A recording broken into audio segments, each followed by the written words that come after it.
What's up, guys? We are back with the next episode of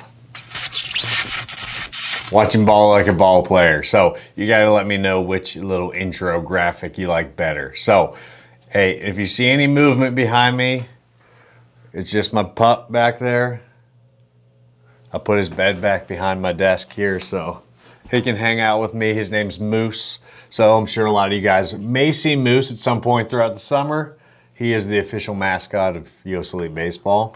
I made that decision. But we are diving into Coastal Carolina and Wake Forest. So I picked this game because we have several players that will be playing in this game.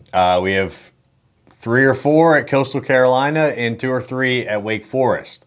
So I'll point them out when they're on the screen. A couple at Coastal are freshmen, kind of in and out of the lineup. I don't know if they're in this game specifically, but you'll see some Wake Forest guys that used to be representing the red, white, and blue of US Elite. So let's dive into this game and find some stuff that's going to help you guys develop as ball players. Here we go. Right, left. From the top through 5. I'm always amazed at these videos when they show the first pitch of the game, and it's almost always a really aggressive swing. I love, as a coach, when my hitters, the leadoff hitter goes up and sets the tone for the rest of the game by taking a great swing on the first pitch. Almost always going to be a fastball. Every pitcher ever is trying to throw a strike first pitch of the game. So as a hitter, we got to know that and be aggressive. I like it. Love it. Spoke to Coach Gilmore about how he sets those guys up with that fastball in the mid-90s. That is a heck of a stance. Shoots this one up the middle. Brown picks up the first base hit of the day for the Chanticleers. I hope that kid comes up again because I got to see that stance again. Athletic position. To the right side, seeing I single. Coastal finds some barrels first inning. Over to third base, so Coastal's got something working here in the first inning. Setting the tone, aggressive swings early. Pitch to Thomas. Nice play. Could be 2. Over to second for 1. Very nice job. So I want you to watch here how this shortstop controls his body when he makes this play. So you can see this ball's taking him pretty hard to his right, but his first step was really good. He gets in front of the ball, but that's only kind of step 1. Okay, step 1 is get to the ball, get in a position to field the ball. Step 2 is making a good throw here, and you can see, I want you to pay attention to how he controls his weight. He's not flying over to third base line, making some crazy throw back to second base. He's controlling his body. Just stops his momentum, just a slight step back, and that's going to allow him to make a good feed. Coastal guy coming in cleats high a little bit here, but notice second baseman, not perfect position here with his foot. He's trying to be really quick. We always want to get our front foot when we're turning this pivot at second base turned to first base. Here's why we do that. If the foot is sideways and a kid slides into your leg does not bend that way. If we point our toe at the runner or at first base and he slides into your leg, now he just knocks your knee out from under you, but that's how your leg works. It bends that way. So we're saving ourselves. And one of my infield coaches growing up in high school, his name's Doug Strange, played in the big leagues for a bunch of years, and he's the one that taught me that. And he said, I'm not telling anybody to do this, but he said, hey, if that guy slides into you, he takes you out, you just put your knee right in his chest when you come down, and he'll never do it again. So get your toe pointing forward so that you're protecting yourself, and we can still have a chance to make a good throw. Double play and get out of the inning. That double play shut down other teams. It's a momentum stealer. Great doctors that can get you back physically, but where you get to mentally is a key. He gives up a second hit of the game. So we jumped to the 4th inning right here. There wasn't much happening. That's a swing right there. This one gets to the wall. Turcone's going to be waved home. And he's going to score the. So we talked about this in an episode or two ago. Doubles with a runner on first. As an outfielder, as soon as we see that this ball's a double, we're not trying to get the guy at second base. We're trying to keep that guy from scoring. Now, that kid looked like he had some wheels, and that ball seemed to have taken a while to get to the wall, so probably never going to be a play there. That's just going to be a run. But that's still a priority when we're going to get that ball, trying to get the runner at home. And then once we get that, the outfielder gets the ball into the cut, and it's the cut's decision where that ball is going to get relayed to, if at all. First run of the game. Well, there's that turf for you out there in the outfield, Dane. And I didn't think that ball had enough juice to get to the wall, and it did. And that was just so you heard what he said. That turf, that ball just keeps rolling. It holds its momentum a little bit better, which is why it took so long to get to the wall, because it was rolling for so long.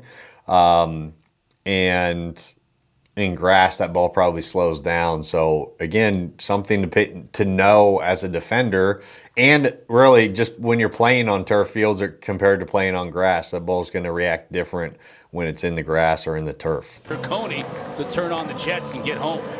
Yeah, I think the pre-pitch positioning by the outfielders are a little bit wider than they really needed it to be. You can see the center fielder playing straight up.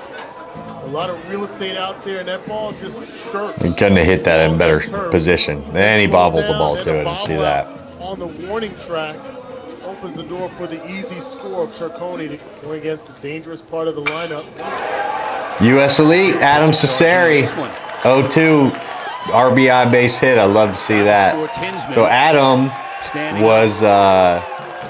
is a big kid. He went to Forest Hills High School near Johnstown, PA. Quarterback of his high school team. Obviously a big, strong kid. This isn't him. He's on first base right now. But has been doing really well. Is in the middle lineup, hitting 3, 4, 5, I believe, for Wake Forest this year. Has a bunch of pumps, so he is doing really well. He's a great kid. We're super pumped for him. But that brings up another point. These dudes are not skinny, are not frail. They are freaking strong. Again, something that you guys need to be aware of if you want to play at a level like this, if you want to play at a Coastal Carolina or a Wake Forest. Now, I'll tell you something about Wake Forest. Their ballpark is absolutely tiny. I wish that I took that into consideration when making a decision on what school I was going to, but they have a very, very small ballpark, and the ball flies there. And if you look at their home run numbers almost every year, on average, they're pretty high up there. So their priorities when recruiting players are guys that can drive the ball. Because you take a kid like this, I don't know his height and weight, but he's obviously very physical. Adam Cesare is like 6'2", 6'3", and 225, 230 pounds. I don't know, something like that. He's a big boy. But they have a lot of big kids because guys like this can hit pop-ups out of their park. So they put together a whole team of those guys, then they're going to be a force to reckon with, especially when playing at their home park. So I'm sure there are some smaller guys that are speed burners, because you need those guys on teams as well. But majority of their lineup are going to be guys that can drive the ball. Likewise, most of you have been to Coastal Carolina. If you were there last year, you heard them talking about what they look for recruiting. Gilly loves guys that can really run. So they're going to build their team around speed. Every team's going to recruit a little bit differently, and the only way you really know that is either, one, talking to the coaches, being able to go to a college prospect series with U.S. Elite, or watching them play baseball, because you can see pretty quickly what kind of players they have on their team. And if you're 5'6" and you weigh 140 pounds, but you run a 6'5", 60, Wake Forest might not be the place for you if they're not recruiting players like you. So it's important to pay attention to that kind of stuff. There's Adam. Each of the pitchers during this game, we've seen multiple mistakes when they're ahead in the count. That's off speed, that's changeup that's working away from Love the to see it. left-handed It's a bat. good job hitting with Sarah 2 strikes and an 0-2 count. just gets too much of the plate. Sees that off-speed pitch up. Bounces it down the right side. Beach will take it himself to retire the side. There's the stance. To center field. I gotta watch that swing again.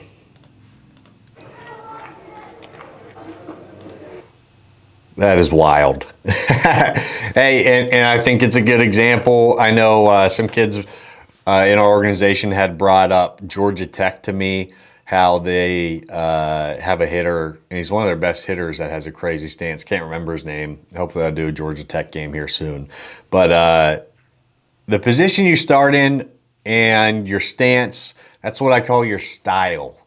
Okay, I never, ever like to mess with a kid's style.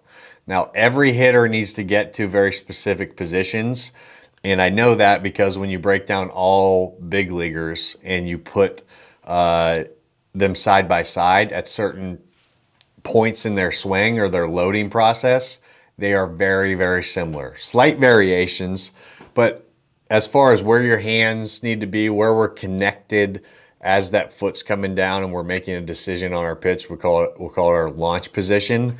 They're all going to be, it's going to be really, really similar. So, but this kid's a good example. He's obviously a good hitter playing for Coastal Carolina. So do what you want, what makes you feel comfortable. But when we really break down the gears of the swing, that's where we have to have specific things going on. But as far as style goes, we're good, okay? Look at the pitcher, scap connection. I know Wake Forest has one of the most advanced pitching labs in the country, so their guys are typically pretty mechanically sound. Look where the ball is.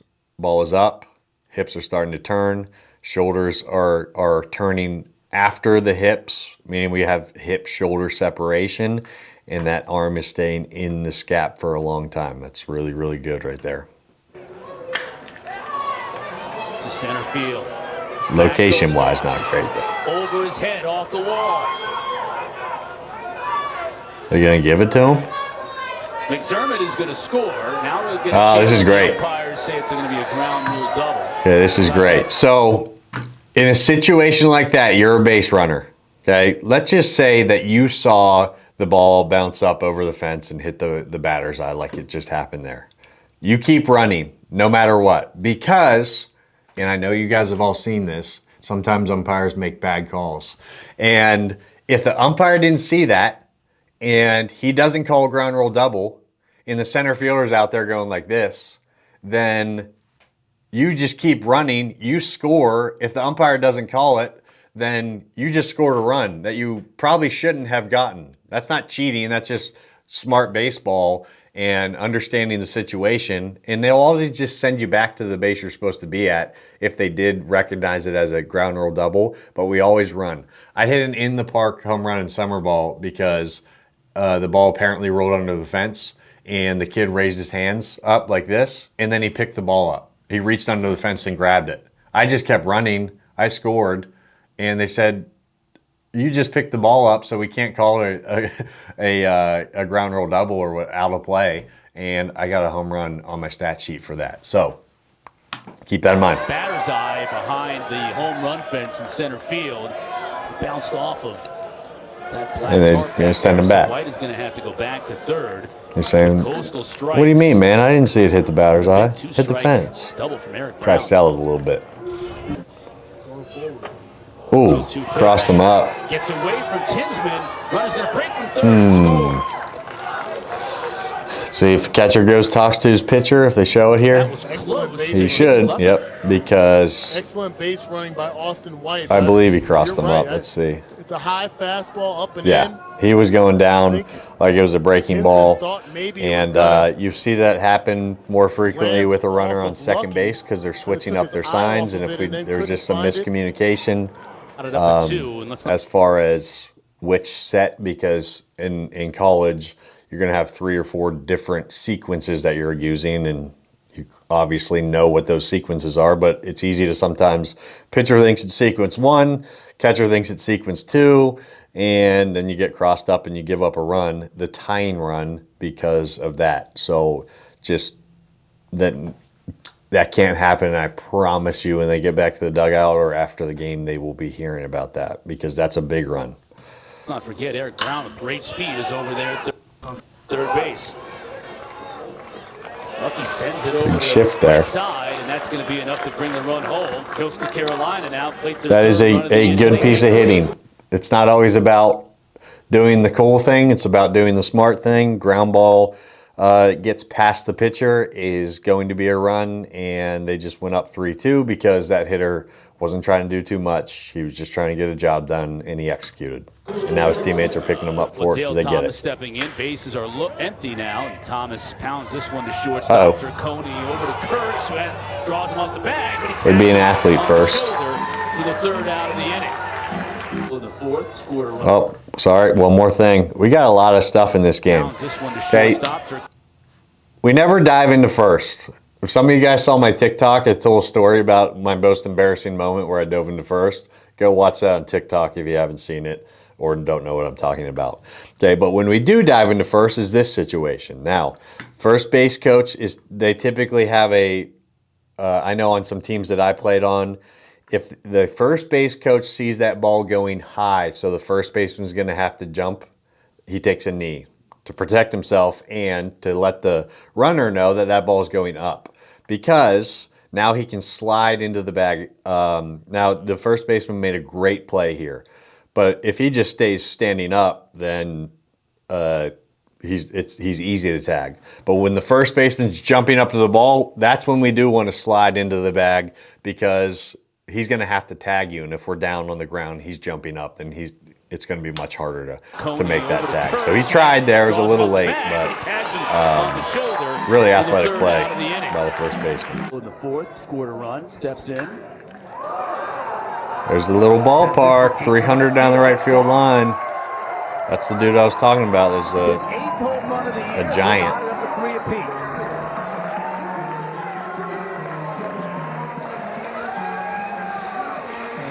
Just the source of energy that the Demon Deacons needed in this game. Going into it, we knew that Brendan gets good at bats, and having a plan in the on-deck circle, taking advantage of a flat fastball for the opening offer right here. Just not trying to do too much with it, gets a good quality cut, and leaves the yard. That was a good swing and a bomb. Shrubbery out there.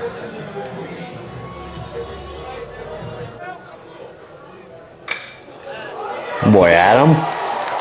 Just gets through the diving. McDermott. Good hard around the bag.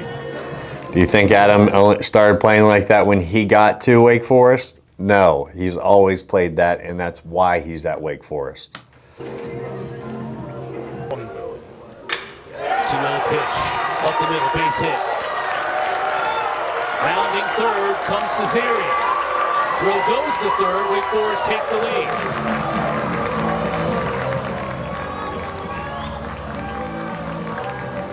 So, center fielder obviously felt like he didn't have a play at home. We got one out here.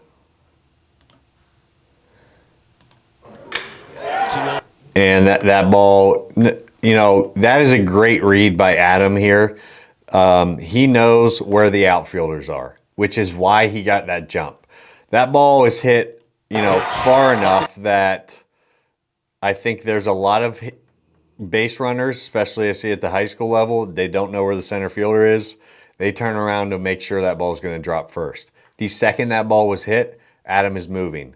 Now, on a pretty well hit ball, because he got a great jump, there's not even a play at the plate.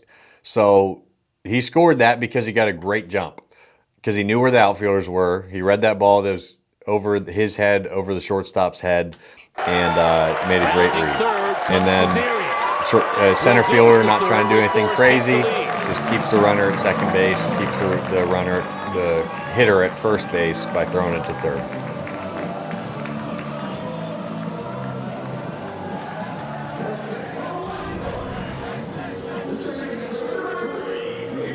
That's a great job by Bennett, taking advantage of a little bit of an elevated fastball. He knew he was scoring as soon as he started moving. You have a struggling pitcher. It's been out of the zone. 3-0. Center field and deep. Oh, that's awesome. There's nothing better than getting a 3-0 green light and hitting an absolute nuke. Of course, that's what every coach hopes for when he gives them the green light in 3-0. But three-run shot. that's pretty cool. You can see his teammates are pretty pumped about that as well. Getting the green light. And the cheerleaders. His 5th home run of the season for Corona.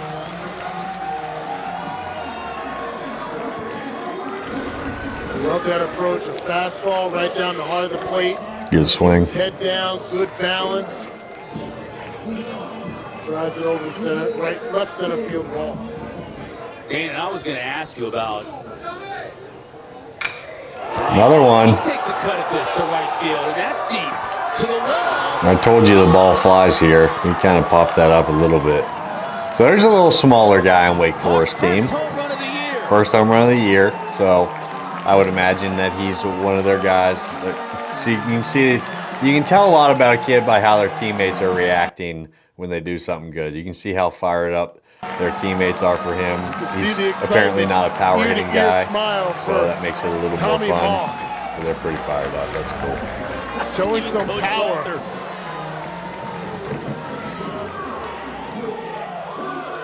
Well done. Great cut. Squeaked it over.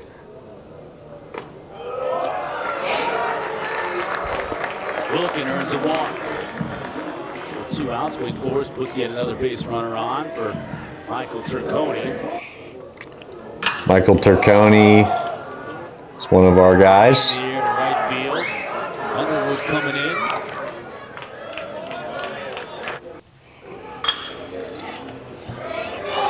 Nice play. Very good play. A little shift on there. Paid off for him.